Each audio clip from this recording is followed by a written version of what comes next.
Like one of the commenters said under that video, like, if you listen to this guy's advice through and through, there's a pretty good chance you'll be beating your meat for quite a while. And in my opinion, it might be most of your life, if not all of it. Because what kind of fucking information is this? Like, we're already having a problem with Gen Z approaching the opposite sex. Like, there was a recent study that came out, and it was a study by Date Psychology, and I'll even read it out for you, because, like, there's a very short story towards it. So it says, and I quote, "The royal penis is clean, Your Highness." Welcome to the Breakdown Podcast, where I talk about love, sex, and relationships from a guy's perspective, as well as a bunch of other guy shit. The man on the mic is a man whose sickness for the thickness prevents him from skinny dipping. He is also a man who may include jumping to conclusions to his cardio day. It is none other than your tall, dark, and mildly handsome man, Sir Denver B. I have come through to speak about dating, dogs, and men. Because for some reason, the men can have the dog in them, dating can have men in them, but for some reason it's like both are being used to evade men. For some reason, and I don't entirely get why.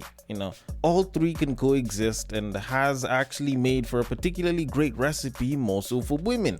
But, I could be wrong about that. I could be right. Either way, that is up to you, who I am entirely thankful for listening to this podcast. I hope you listen all the way till the end. And if you do like the episode, if you don't like it, if you like some bits or not, or if you just want to share feedback and or, suggest a topic that I should be discussing, then the place to hit me up on is the socials. On IG, it is at the Breaktime_podcast. On Facebook, it is at the Breakdown Podcast. And on X, it is at Bagaka the D. And if you're one of those people that uses Bluesky, then it is at thebreaktimepod.bsky.social. If you want to reach out to me from there, the DMs are always open, and I would be more than happy to receive your messages and handle them accordingly. Now, with that said, I do want to get into the many things I want to discuss today, which actually, interestingly enough, is not that many. It's pretty much exactly what I said, men, dating, and dogs. And for me to talk about this, of course, it seems to revolve around women a little bit, of which this first bit will, because apparently, according to a very recent survey, most single women would choose their dog over a man. Now, normally, whenever I see headlines like these, it does seem particularly interesting for me, because I'm like, well, yes, no, maybe. But let's see what it says, because it's actually a very short sort of story that I saw where someone said, and I quote, "A new survey confirms what pet lovers already know. Dogs can make or break a relationship. Nearly 60% of single women and 41% of men would choose their pup over a date. Millennials feel especially strong about this, with over half refusing to date someone who is anti-dog." End quote. Now, I don't know. When I read this, the first thing that kind of clicked in my mind is, it now kind of starts to make sense why there seems to be an increased desire for doggy style amongst women. Like, I don't normally hear women nowadays talk about how they want a guy on top of them. It's like, oh, I want him to bend me over and hit it from the back. But, that's just me, and maybe I need to stop, taking myself to certain parts of the internet because, cleanliness and censorship and shit. But anyways, that aside, when I see information like this, it doesn't really surprise me per se, because I have seen some fairly interesting info regarding this. Of course, for people who have spent fairly enough time on the internet, you all know about the whole sort of discussion that women had online. I think it was maybe 6-8 months ago, where they were busy talking about how they would prefer to be stuck in a forest for an entire week with a bear over a man. And that entire discourse had its own thing, which just seemed very odd.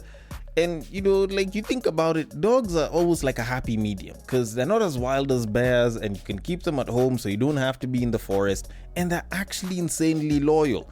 Like, whenever you hear a woman busy calling a man a dog, like, whenever women are like, oh, men are dogs. Yes, men can be very, very loyal, just like dogs. And, they are the epitome of loyalty. Also, they're cute, they're amazing. Yes, maybe they sometimes shit in the wrong places, and they can smell funny from time to time, and they can be a little bit annoying, but we love them. And of course, I am saying this because I actually do love dogs as opposed to cats, but that's sort of neither here nor there. Like, when I see stuff like this, considering that there was also a fairly recent study that showed that more millennials and I think even Gen Zs had opted to be pet parents as opposed to being actual parents and like have kids.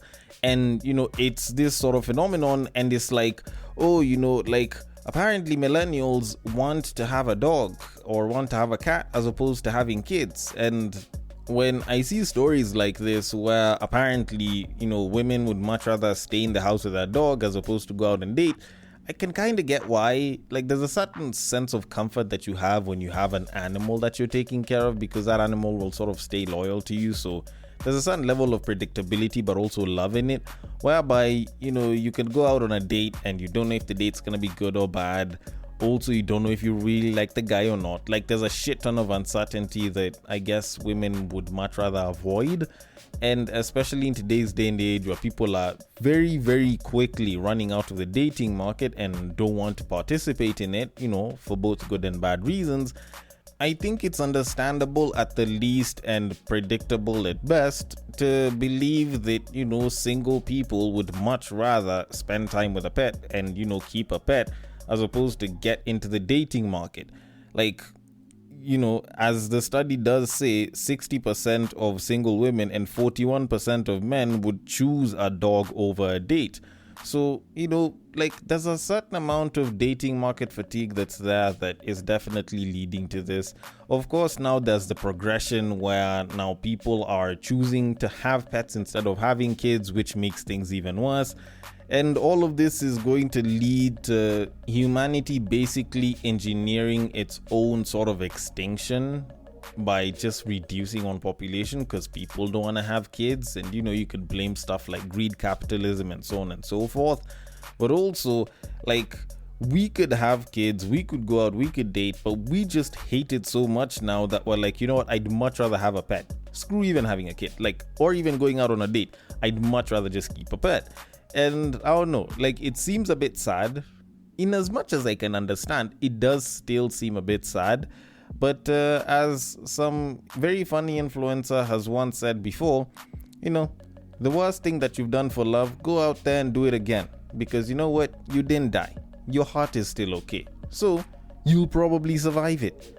Or, then again, I might be wrong. Either way, I am going to leave it at that and move it on to our main topic of this episode. Now, not too long ago, I stumbled across a very interesting video that had been posted up. It was a clip from a podcast where Andrew Kibe was talking, and at some point, he spoke about how apparently, if you are a man and you are still approaching women, then you are a loser. Now, I know that there's a bunch of people that would hear Andrew Kibe's name and they're like, oh my goodness, and they just get ready to switch off. But don't worry, you know what? I might actually end up being on your side. No promises though, but I might actually end up being on your side. Now, he was talking to a younger guy on that particular podcast episode, and I do have the clip, so I am going to play it for you. Then I can give my thoughts on it. So, without further ado... So the women now who started approaching me, again, remember, women approach you. You as a man, you have no business approaching women. Yeah. At a certain level, they can now want bro, you to if you, as long as you're approaching women, you're a loser. Yeah, that's a losing mentality. Anybody who teaches you this is how you approach women, that guy is lying to you. That guy is making you like a nothia. Yeah, because he's teaching you how to go become subservient to the woman. The woman, if she likes you, she's going to find a way to you. If she can't, then you have not created value within yourself for that woman to find you. That's true. Yeah. But your work is to go kissing after women. Hey, you're beautiful. Oh, and you're coming up with lines. You're stupid. I'll say this, though. No. I'll say this. Your advice is 100% legit, but it works for very few men. Okay. So apparently, you learn how to go and woo a woman and you approach them and shit and you're a loser because if a woman is very interested in you, then they will do everything possible to be with you, And this is a guy that a bunch of men, probably in the hundreds, thousands, maybe even tens of thousands, are looking up to. And they actually think that this shit is probably true. Which is actually quite mad when I think about it, because this is probably some of the most backwards ass advice that I could ever ever actually see like coming to fruition. Now, don't get me wrong, he's not completely wrong. He's 90% wrong, probably 80, but for the most part 90% wrong. Mainly because, like, yes, if a woman does approach you, and if you are the kind of guy that gets approached by women, then you know it's a particularly good thing, and it does clearly show that you are a particularly valuable individual. You know, there are women that are seeing that you are of value, and they have mustered up the confidence to come and approach you. But the problem is, and I love the fact that it was a young dude that was saying it, of which I think this guy might actually be half of Kibe's age, if not maybe even younger. That piece of advice only works for a few individuals. And even then, I'd say that, especially as someone that has been on that side of things, that it's not particularly great advice. It's okay to some degree, but it's not great advice. And I will get to why in a moment.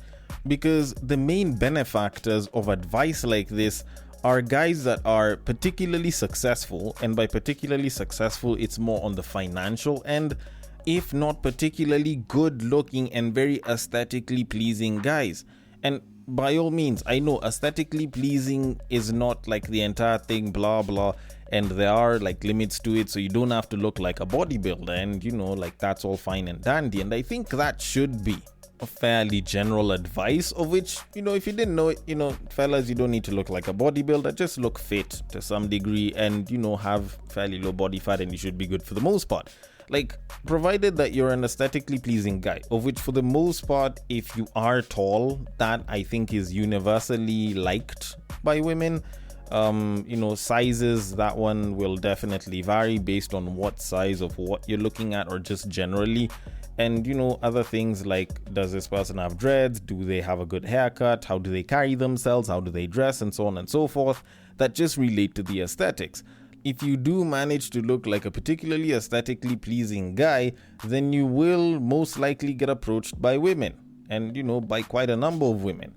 And for someone like Andrew Kibe, who is a particularly tall dude, because I have actually seen photos of the guy, like especially compared to a bunch of other different people, dude is actually particularly tall. So advice like that can make sense to, you know, people that are more in line with how he looks, just from a height-based perspective. But with that said, like, dude is basically taking a shit on like the past, I don't know, maybe 10-15 years of just like pickup artistry, and like just trying to show men how to approach women and shit. Like, the alpha male movements, the manosphere, they're basically like originated from the idea of approaching women and how to make yourself more attractive, such that when you approach women, it's easier, and you know, making it easier for you to approach women and have them accept you and find you likable, you know. And also, to some degree, having women want to approach you. Like, when you think about the book which is known as The Game, which brings out the whole idea of the alpha male, written by Neil Strauss, on like how to approach women, you know, which was a massive bestseller and was supposed to help show men how to approach the opposite sex a lot better. When you think of movies like Hitch and Crazy Stupid Love, when you think of like men's fashion, YouTube and shit, like all of that was basically based off of the idea of approaching the opposite sex. And then this guy is coming to be like, yeah, if you're approaching women, you're a loser. Like, does this guy have any understanding of what it is that women prefer, or like increasing your chances of getting a mate? Because like one of the commenters said under that video, like, if you listen to this guy's advice through and through, there's a pretty good chance you'll be beating your meat for quite a while. And in my opinion, you know, it might be most of your life, if not all of it. Because what kind of fucking information is this? Like, we're already having a problem with Gen Z approaching the opposite sex. Like, there was a recent study that came out, and it was a study by Date Psychology, and I'll even read it out for you, because like there's a very short story towards it. So it says, and I quote, a study by Date Psychology found that 45% of men aged 18 to 25 have never approached a woman in person for a date. This trend is attributed to increased risk aversion among younger men, with many fearing rejection or social consequences, while 74% of women aged 25 and below expressed a desire to be approached more often. End quote. Like, there's information like this. There's also information like the fact that apparently over 86% of women say that they prefer to be approached by a man. as opposed to them being the ones approaching. So when you get information like this, when you hear stuff like this, which I currently have, it kind of gives you a pretty good idea that whatever dude is saying is a premium pile of bull. And don't get me wrong, being the guy that gets approached by women is actually a really, really nice flex. It's a really good feeling to have. I can tell you that for a fact because I am that guy. I do get approached by women from time to time.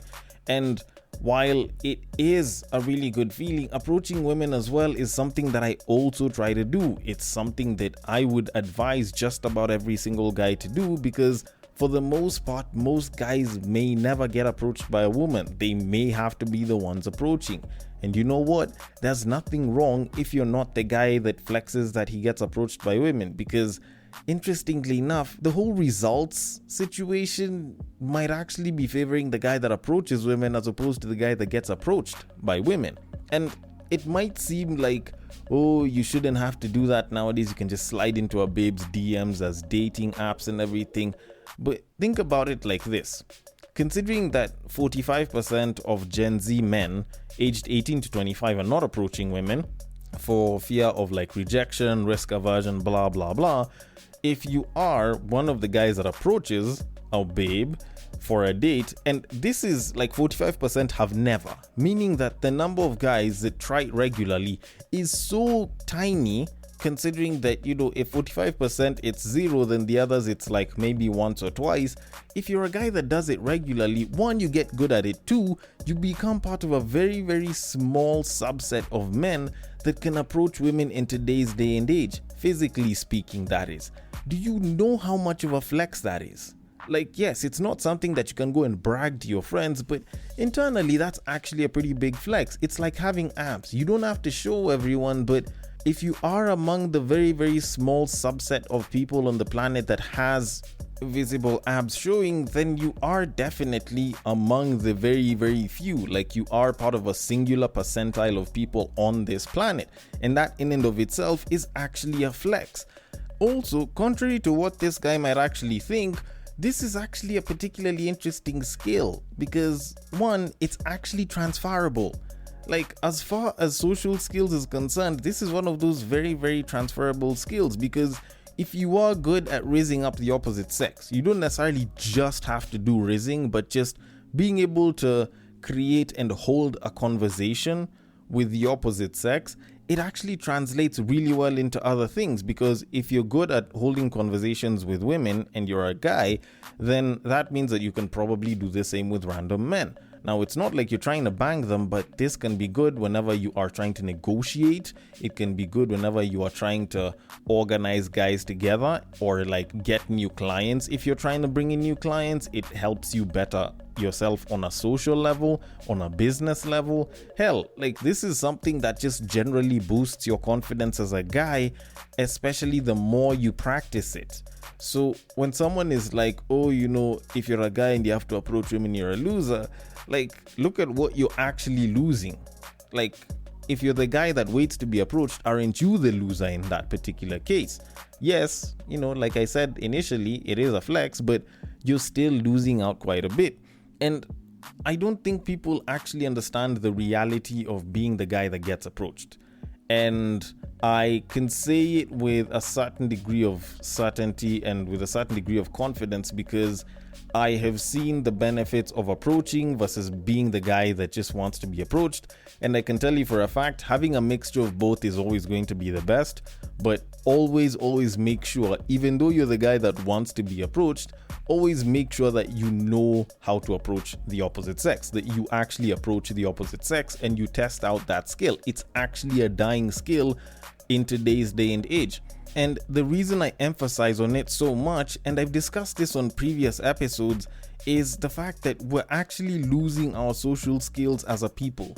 Like, people's social skills are dropping quite a bit, and we may not be paying as much attention to it right now, but it's actually showing itself in very many different ways. There's people that are very good at raising up a babe but can't keep up a conversation, so they're poor conversationalists, and as such they don't seem like particularly great partners, so they end up spending most of their time with a partner just chilling maybe watching some TV while their partner is scrolling through social media. And guess what? Over time, you'll be referred to as the boring partner. It's not like you have great conversations. He was just good at pulling you, but it's not like he can hold a conversation with you. And that's something that you can blame women for. Oh, women are boring nowadays, blah, blah. But to be quite honest, even for you as a guy, you have to be good at conversation before you can make that assessment. So essentially, that's something that actually works for you even in a relationship. Also, conversation skills are just great to have, especially around people that are very introverted or very antisocial. You can learn so much about someone, which can help you even further in the future if you have good conversation skills, so you can manage to pick up or create conversation with someone who would otherwise not talk to anyone. And guess what? There's a lot of very influential people that aren't very good conversationalists, so you might actually end up with some particularly good connections. But I'll be honest, the main reason why having good social skills, having good conversation skills, which should allow you to approach a woman, are particularly important is quite literally just for that precise purpose, knowing how to approach people. When you look at it, even someone like Dan Bilzerian, who was known for throwing parties with a shit ton of models in the hundreds and everything, banging quite a number of them, even he was a guy who was when I was in university, I would approach as many women as possible. And if anything, even though, you might be the hot guy that can pull so many babes, he would probably bag more because he has the law of averages on his side. And even when you think about it from a quality versus quantity perspective, the one person that you might want, the crush that you've had, the babe that you've been into, even though you decide, I'm just going to approach that one, or, I'm just going to make myself look good so that she can approach me, what tells you that she's going to be interested in you with the way you carry yourself as is and be like, I want to be with this person? Her perception of you might actually be skewed. Also, it's not just because you're a successful individual, it means that every single babe will want you. Success is different. What women are attracted to is going to be different. So, maybe if you showed who you are by, I don't know, going and making conversation with her, she might actually be interested in you. But if you're busy sitting there waiting like a flower for a babe to be so into you that they approach you, my nigga, you'll be waiting for a while. And this is for the vast chunk of guys. Most of y'all will just be waiting for a while. And I say this as a guy that would get approached by women, and I kid you not, there were times when I'd be like, you know what, I'll wait for her to make a move, and I'd put myself in certain situations, but those moves weren't made. And guess what? I missed out on a lot of chances with some very, very good looking, amazing women. And some of them are even married right now, and I'm like, damn it, I wish I had a chance. But guess what? It's not like I didn't have a chance. I did. I just didn't take it. I've had the situation where there's one babe that me and the homie of mine are really, really into, and I take my time. I'm like, she's always gonna be there. Shouldn't be too much of an issue. I'll go and I'll hit on her soon. And then eventually, by the time I am actually all right, let me start hollering at babe and raising her up and everything, homie went, got her number, started talking to her, they started spending time together. By the time I was going to make a move, they had just started dating. My word, I kid you the hell not. That is some shit that I looked at and I was like, you know what? I can't even complain about shit. I had an opportunity, I had a chance. Both of us were tall, good-looking individuals, and I took my time. And as the saying goes, you miss 100% of the shots that you don't take. So up until I decided to take my shot, I missed it. And guess what? When I wanted to take my shot and it wasn't there, it was proof that I missed it. So fellas, remember, you miss 100% of the shots that you don't take. Which now leads me to the conclusion of this particularly short episode, which is, go on and approach women. This whole thing of wanting to be the hottest shit on the planet, yes, it might work for some guys, it might work for some people, but for the vast chunk of men, and especially for the person that you're probably crushing on, it's probably better if you approach them. Like, it's probably better if you go out, make the move, and whether it's embarrassing, whether it's good, whether it's bad, just go and take it on the chin and move the hell on. If it works out, great. If it doesn't, at least you can move on, and hopefully it's not like she'll decide to do something extreme like report you for harassment or some shit. But all in all, just go and approach within the right sort of boundaries, and there's a pretty good chance that it might actually work in your favor. And guess what? If it doesn't work in your favor, you can still go back, be like, you know what, at least I took the chance, at least I took the shot, and it didn't work out, and you get to move on nicely. But if you continue staring out there, hoping that they notice and give you attention, then I'm sorry, there's a pretty good chance that babe might end up dating one guy after the other, and finally when you get a chance, now you'll start being one of those guys that complains that she was ran through.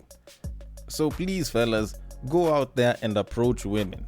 If anything, you are going to put yourself in a subset of people that is very easily dwindling with a skill that is very, very good for you.